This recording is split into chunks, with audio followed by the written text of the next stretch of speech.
मरने के बाद 100 लोग पूछते हैं कैसे इंतकाल हुआ। दौरान ज़िंदगी कोई पूछता नहीं कैसे जी रहे हो।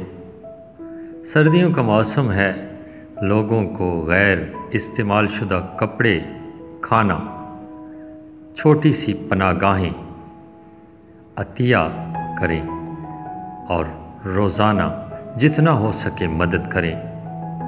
ये सदका जारिया है। आज आप लोगों की मदद करें, जब आपको मदद की ज़रूरत होगी। इन लोगों की दुआएं आपके मुश्किल वक्त में आपकी मदद करेंगी। आज की मदद आपकी आखिरत में भी काम आएगी इंशाअल्लाह। वीडियो अच्छी लगे तो शेयर ज़रूर कीजिएगा, ताकि यही वीडियो आपके लिए सदका जारिया बन सके।